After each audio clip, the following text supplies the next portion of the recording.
আপনাদের ছেলে মেয়েদেরকে আমাদের এই প্রতিষ্ঠানে দিয়েছেন, আলহামদুলিল্লাহ। আমরা বুকে খুব গর্ব নিয়ে এই কথাটা বলতে পারি যে অন্য অন্য প্রতিষ্ঠানগুলি কেমন সেটা আমি জানি না, আমি তাদের বদনাম করতেও পারি না। অন্য অন্য কোনো প্রতিষ্ঠানে বদনাম করার মতন সুযোগ আল্লাহ আমাকে দেয় না, সমাজ আমাকে দেয় না, অথবা আমি বলতেও পারি না।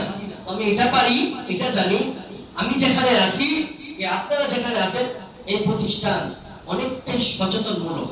আপনাদের বাচ্চারা আমাদের কাছে আপনাদের বাচ্চাদেরকে দিয়েছেন, আপনাদের বাচ্চা এক একটা বাচ্চা আমাদের কাছে সোনার হরিণের মতো। এই জন্য বলি যে দেখেন, স্কুল আমি যদি কোটি টাকা দিয়ে একটা স্কুল করি, বাচ্চা যদি না থাকে স্কুলের দাম নাই। কথা বলেন, কথা সত্য কিনা? আবার আমার কাছে যদি 2000 5000 বাচ্চা থাকে, একটা স্কুল করার মতো যদি একটা স্কুলের পরিবেশ না থাকে, সেটারও কিন্তু দাম নাই। আবার স্কুল আছে, বাচ্চা আছে, ভালো শিক্ষক নাই, সেটারও দাম নাই। একটা ভালো আদর্শ সচেতনমূলক একটা স্কুল যদি প্রতিষ্ঠান দাঁড় করা হলে, একটা সচেতনমূলক, যেমন স্কুলের প্রয়োজন, শিক্ষকের প্রয়োজন, এবং কি স্টুডেন্টের প্রয়োজন, ঠিক তেমনি করে আমাদের পিছনে শ্রম দেওয়ার জন্য ভালো সচেতনমূলক গার্জিয়ানের প্রয়োজন।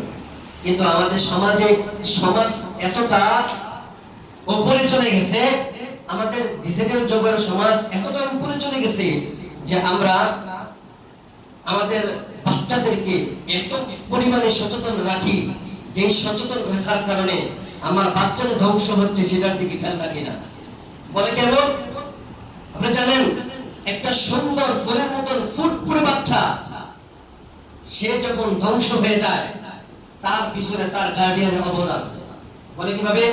একটা বাচ্চা যদি বেয়াদব হয়, শৃঙ্খলা হয়, তাকে শাসন করে বুঝিয়ে শুনিয়ে লিমিটের মাধ্যমে হলেও তাকে ভালো করার সম্ভাবনা থাকে। কিন্তু একটা গার্ডিয়ান যদি উশৃঙ্খল হয়, তাকে বোঝানো যায় না, তাকে খাতা কলমে পড়ানো যায় না।